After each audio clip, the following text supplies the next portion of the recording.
I should have listened to Nikki.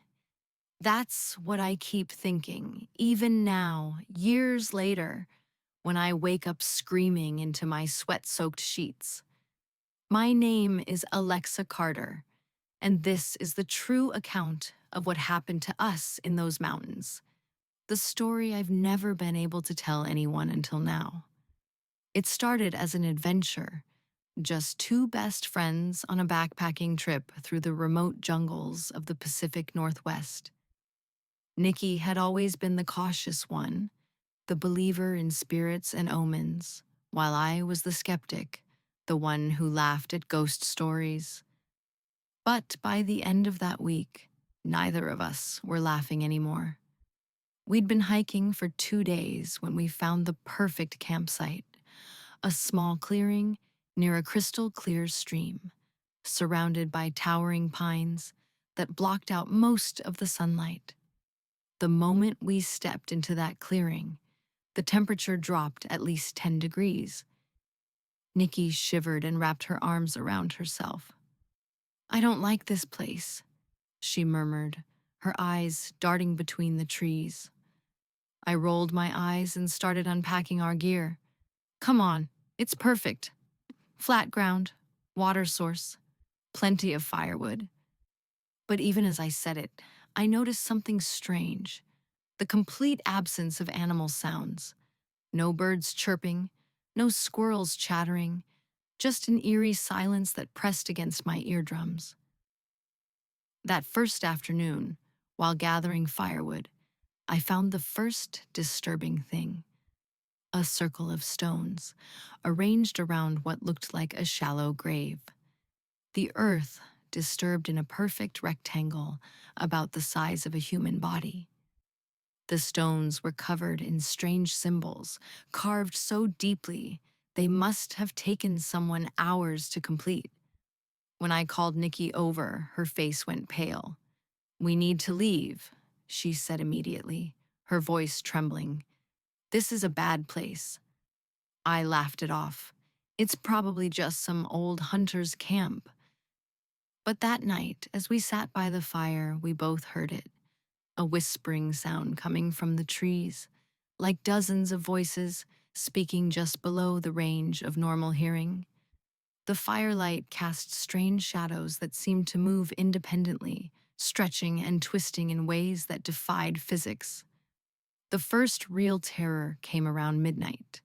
I woke to Nikki shaking me violently. "Alexa, Alexa, wake up." Her voice was a terrified whisper. Outside our tent, something was moving, something big.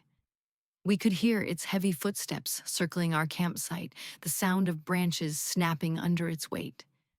Then came the smell, a putrid, rotting stench that made my eyes water. Nikki was hyperventilating beside me, her nails digging into my arm. The creature, because that's what it had to be, stopped right outside our tent flap. We could hear its ragged breathing, could see the silhouette of something massive and misshapen through the thin tent material.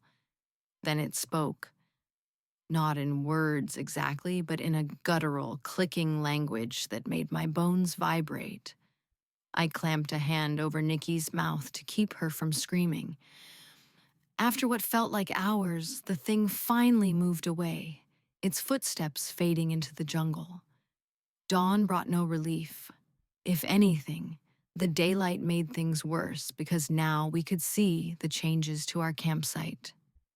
The symbols from the stone circle had been carved into every tree surrounding our clearing. Our food supplies were scattered everywhere, though nothing had been eaten, just torn apart and left to rot. Worst of all were the footprints, massive three-toed impressions that led from the forest edge to our tent and back again. The second night was when Nikki started changing. She became withdrawn, her eyes constantly darting to the tree line. Around sunset, she began whispering to herself in a language I didn't recognize. When I tried to snap her out of it, she turned to me with black eyes. not dilated pupils, but eyes that were completely, impossibly black. "We shouldn't have come here," she said in a voice that wasn't quite hers. "It's too late for you, but maybe I can still get away." Before I could respond, she ran into the jungle. I chased after her, but she moved with unnatural speed, dodging between trees like she knew exactly where she was going.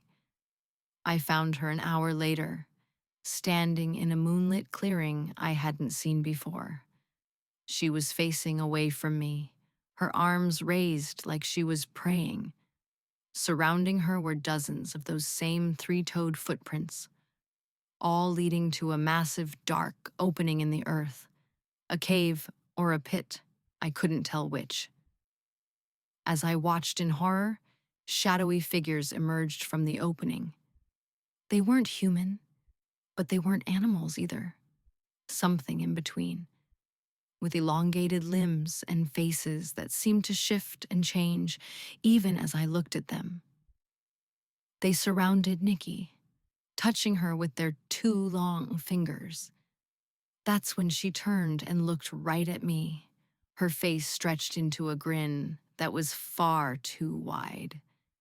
"Join us," she said in that same wrong voice. I ran. I ran like hell was chasing me, because it was. Branches tore at my face and arms as I crashed through the jungle, not caring about direction, only about getting away. Behind me, I could hear them coming, not just footsteps now, but that same horrible clicking language, getting closer every second. I don't know how I made it out of those mountains. I remember falling, remember the feeling of cold hands grabbing at my ankles. I remember screaming until my voice gave out. The next thing I knew, I was in a hospital bed, 3 days later. They found me wandering on a logging road, dehydrated and covered in scratches, babbling about monsters in the woods. They never found Nikki. The search teams combed those mountains for weeks, but found no trace of her. The official report says she probably fell into a ravine or was taken by a wild animal. But I know the truth. Sometimes, in my dreams, I see her standing at the foot of my bed, her eyes still that unnatural black. "You shouldn't have left me," she whispers. And worst of all, sometimes I wake up to find three-toed footprints in the dust around my bed.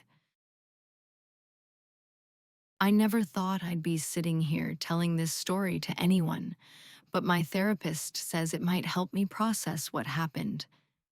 So here goes. My name is Sophie, and 3 months ago I experienced something in the mountains that changed my life forever. I know how crazy this is going to sound, but I need to tell someone the truth about what really happened during that camping trip with my friends.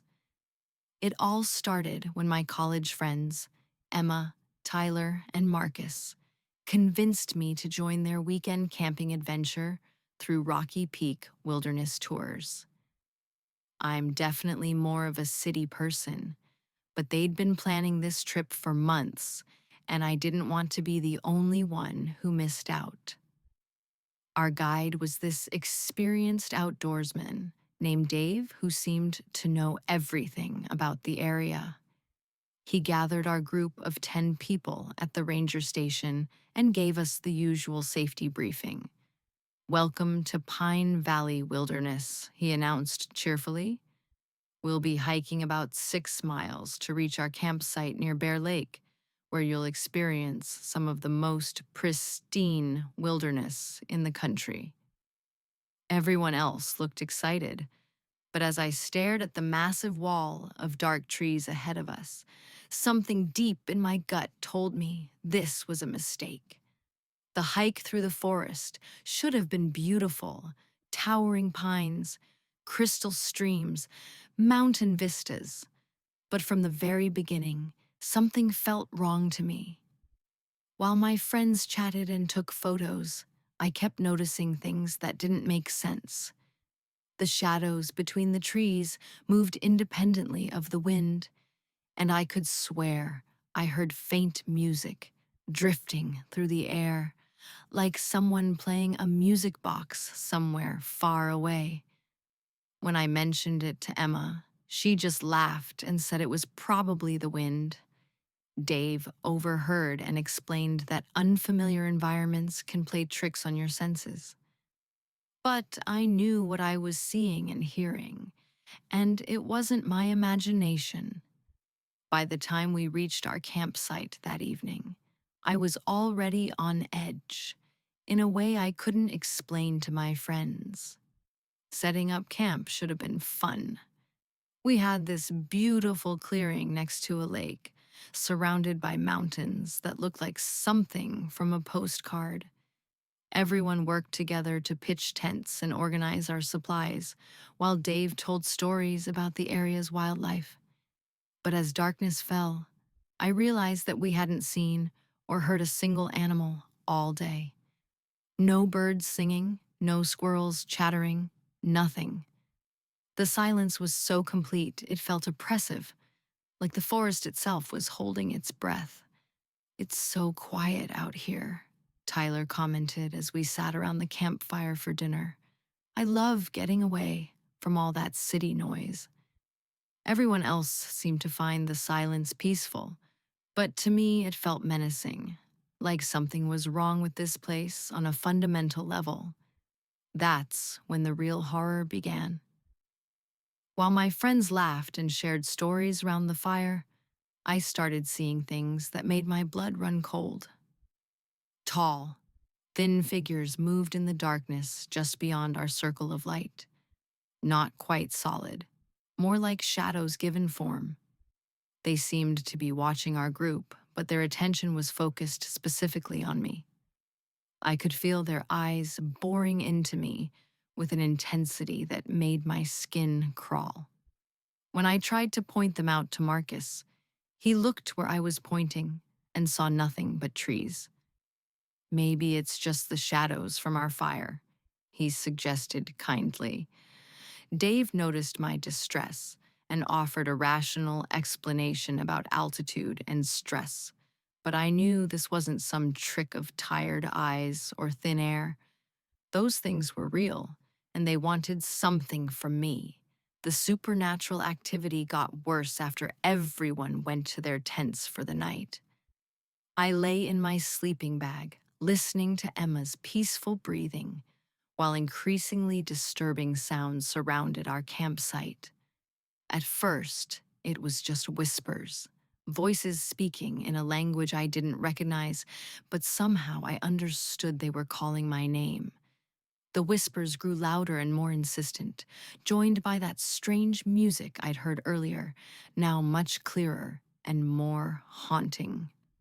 Against every rational thought in my head, I felt compelled to unzip the tent and step outside. What I saw in the moonlit clearing will haunt me for the rest of my life. Dozens of those shadow figures now stood around our campsite, their hollow eyes fixed on me with unmistakable hunger. They gestured silently for me to follow them into the forest, and despite every survival instinct screaming warnings, I felt my feet beginning to move toward them. Something inside me finally snapped, breaking whatever spell they had over me. I turned and ran into the woods as fast as I could, crashing through branches and undergrowth without caring about direction or safety. Behind me, I could hear those things pursuing me, not running like normal creatures, but gliding through the trees with impossible speed. I stumbled over roots and rocks in the darkness, my heart pounding so hard I thought it would explode.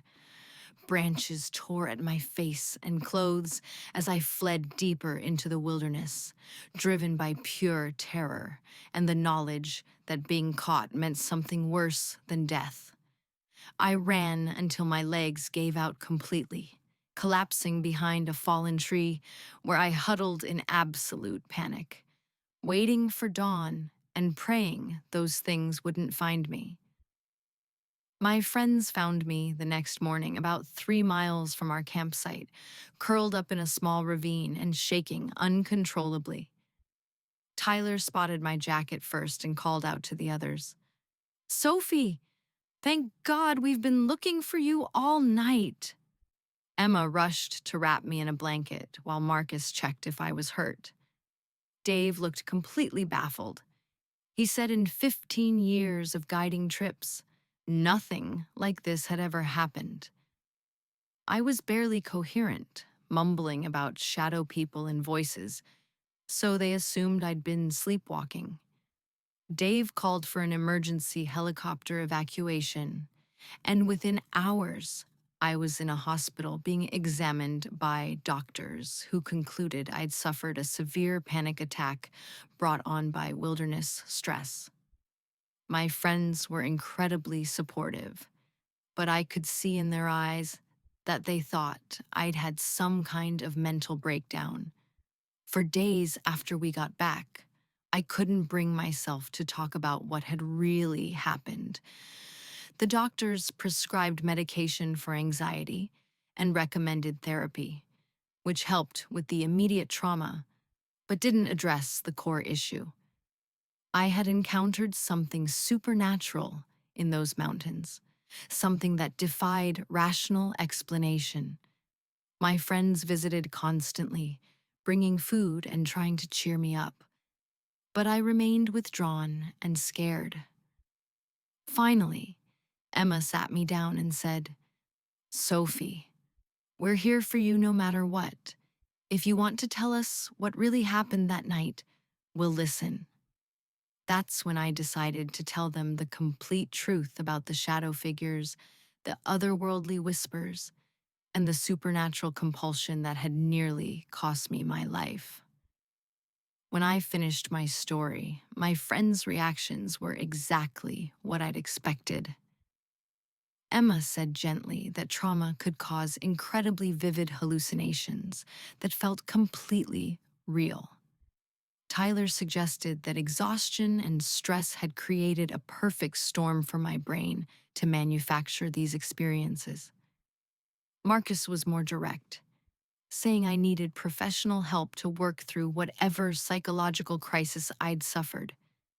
Their skepticism hurt, but I understood why they couldn't believe something so far outside their worldview. What they didn't understand was that I knew with absolute certainty that my experience had been real. Those shadow beings had been trying to take me somewhere I was never meant to return from.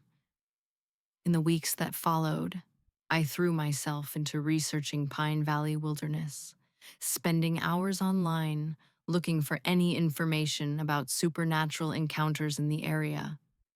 What I found both validated and terrified me. Scattered reports going back decades of hikers experiencing similar phenomena. People described seeing unexplained figures in the forest, hearing voices calling their names, and feeling overwhelming urges to leave safe areas and venture into dangerous terrain. Most of these accounts were dismissed as hoaxes or hallucinations, but I recognized the truth in their descriptions. I had encountered something ancient and malevolent that dwelled in those mountains, something that had been claiming victims long before our camping trip. Now, 3 months later, I'm slowly rebuilding my life, though I'll never be the same person I was before that night. I avoid all wilderness areas and feel safest in crowded urban environments where I'm surrounded by people. My friendships survived, though there's an unspoken understanding that we don't discuss the camping incident anymore. They worry about my newfound obsession with supernatural research and my complete aversion to nature, but they continue to support me as best they can. I'm grateful for their loyalty, even though I know they'll never truly understand what I experienced. Sometimes, in quiet moments, I can still hear those otherworldly whispers calling my name from somewhere far away. And I know that whatever evil lurks in Pine Valley is still waiting for the next person to answer its call. Hi, my name is Brittany, and I need to tell someone about what happened to me and my friends last month. I know this story is going to sound absolutely insane, but I swear on my life that every word I'm about to tell you is true. 3 weeks ago, my two best friends, Maya and Jack, convinced me to go on a hiking trip to Cedar Ridge National Forest, about 4 hours north of our hometown. Maya had been researching the area online and found this supposedly amazing trail that led to a hidden waterfall. Come on, Britt, she said, showing me photos on her laptop. Look how beautiful this place is.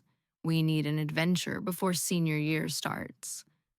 Jack was equally enthusiastic, already planning what gear we'd need and talking about camping under the stars.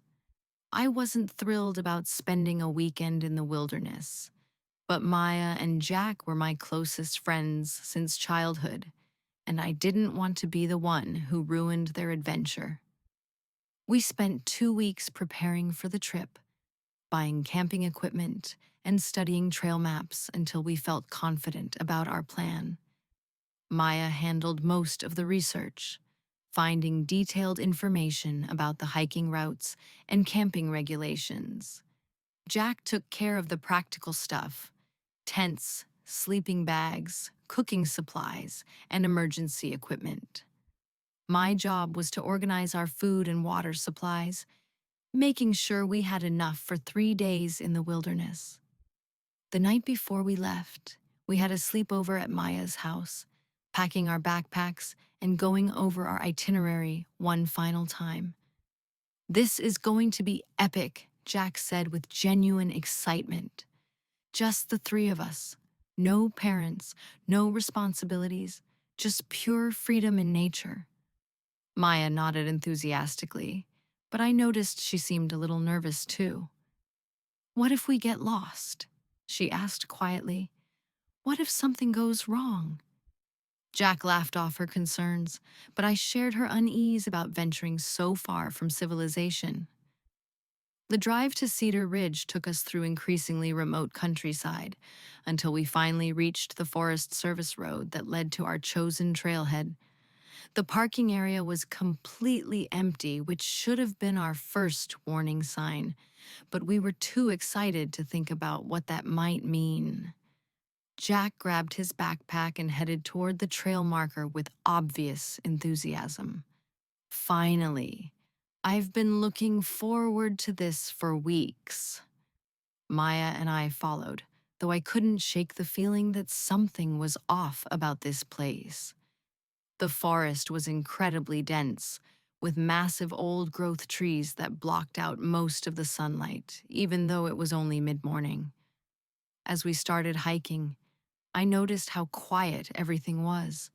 No bird songs, no insect sounds, just the crunch of our footsteps on the trail. It's so peaceful here, Maya commented, but to me the silence felt oppressive and unnatural. The first few hours of hiking were actually enjoyable, despite my initial reservations. The trail was well maintained and clearly marked, winding through some truly spectacular scenery. Jack acted as our unofficial leader, consulting his GPS device regularly and pointing out interesting plants and rock formations. Maya took dozens of photos, documenting our adventure for social media when we got back to civilization. I started to relax and actually began enjoying the experience of being disconnected from technology and surrounded by pristine nature. We stopped for lunch beside a beautiful stream, sharing sandwiches and trail mix while discussing our plans for the rest of the day.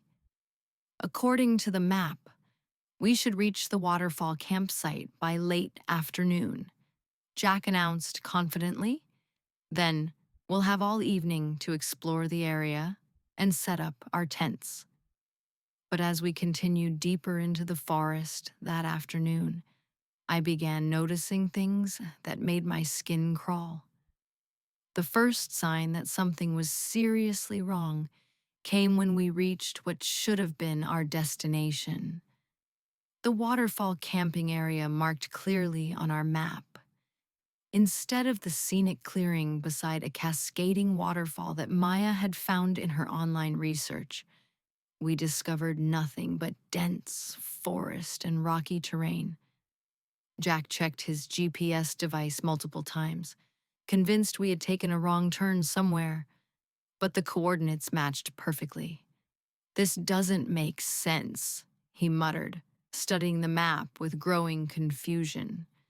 "We should be standing right next to a 30-foot waterfall, but there's nothing here except trees and rocks."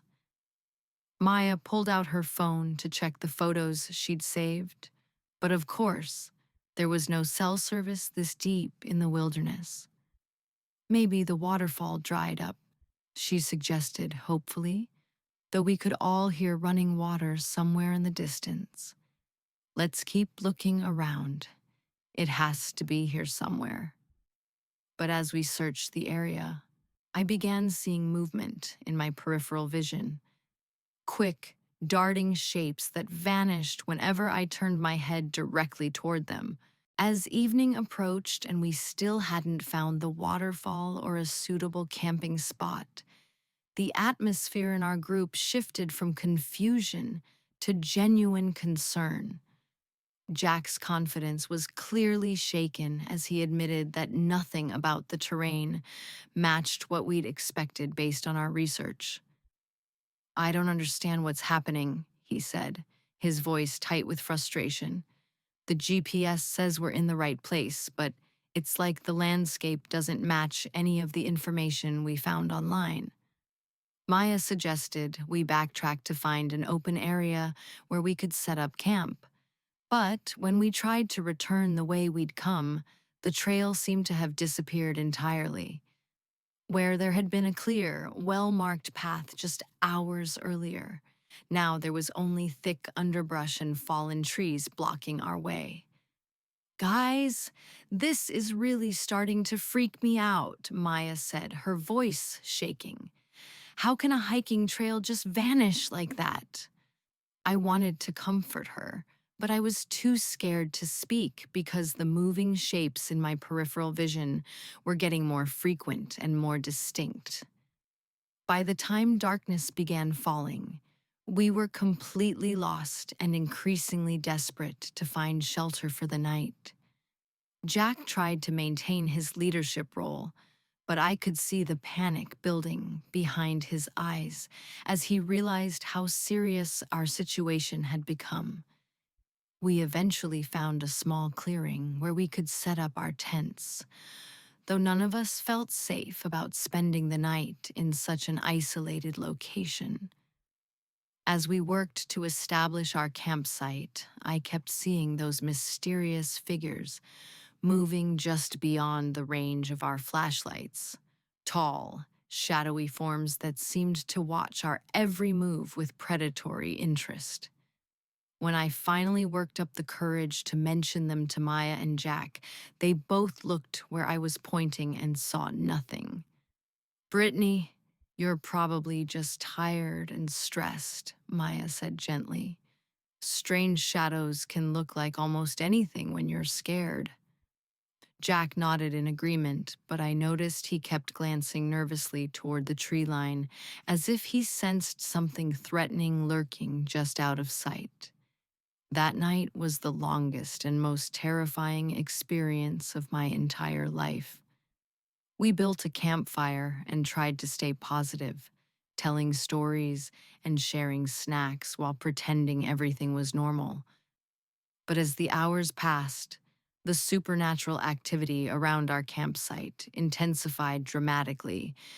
I began hearing whispers carried on the night wind, voices speaking in a language I didn't recognize, but somehow I understood they were calling my name. The shadowy figures I'd been seeing all day became more distinct and numerous, forming a loose circle around our clearing as if they were preparing for some kind of attack. Maya and Jack remained completely unaware of what was happening, chatting nervously about our plans for finding the trail in the morning. "We'll figure this out," Jack kept saying. "People get lost in the wilderness all the time, and they find their way out. We just need to stay calm and think logically." But logic had nothing to do with what I was experiencing in those haunted woods. Around midnight, the paranormal activity reached a crescendo that I'll never forget as long as I live. While Maya and Jack dozed fitfully in their sleeping bags, the whispers grew louder and more insistent, clearly calling my name and commanding me to come outside. Against every rational thought in my mind, I found myself unzipping our tent and stepping into the moonlit clearing.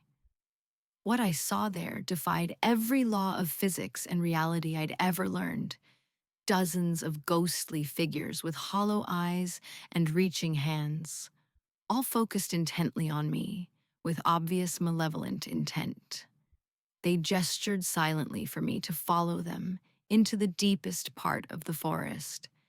And despite every survival instinct screaming warnings in my head, I felt my feet beginning to move in their direction. The supernatural compulsion was overwhelming, like being pulled by invisible chains towards something I knew would destroy me completely. Terror finally broke through whatever spell had been controlling my movements. I spun around and ran, crashing through the underbrush without any concern for safety or direction. Behind me, I could hear Maya and Jack calling my name as they woke up and realized I was missing. But their voices quickly faded as I fled deeper into the nightmare forest. The ghostly entities pursued me, not running like physical beings, but gliding through the trees with impossible speed and grace. Branches tore at my clothes and scratched my face as I stumbled through the darkness, my heart pounding so violently I thought it might burst in my chest. I ran until my legs completely gave out, collapsing in a small ravine where I huddled behind a boulder, shaking with terror and praying desperately for sunrise to end this supernatural nightmare. Maya and Jack found me just after dawn, about 2 miles from our campsite in terrain that should have been impossible for me to reach in the darkness. I was barely conscious, shivering uncontrollably and mumbling incoherently about ghost people and voices that had called me into the forest. "Brittany! Oh my God! We've been looking for you all night," Maya cried, wrapping me in her jacket while Jack checked me for serious injuries. They were both scared and confused, unable to understand how I had ended up so far away, or what had caused me to run off during the night. "You must have been sleepwalking," Jack suggested, though he sounded uncertain. Sometimes stress and unfamiliar environments can cause people to do really strange things. But I knew what I had experienced was far beyond simple stress or sleepwalking. I had encountered something ancient and evil that dwelt in those cursed woods. The rescue operation that followed was swift and efficient once Jack managed to get a cell signal from higher ground. Within hours, park rangers had located our position and guided us back to safety, though they seemed puzzled by our reports of missing trails and impossible terrain changes. The medical evaluation concluded that I had suffered a severe panic attack brought on by wilderness stress and exhaustion. Maya and Jack were incredibly supportive throughout the entire ordeal, staying with me at the hospital and helping me contact my parents. But I could see in their eyes that they thought I had experienced some kind of mental breakdown. They had no memory of the supernatural phenomena I described, and the trail we had followed into the forest was back exactly where it should have been, as if our entire nightmare had been nothing more than my imagination.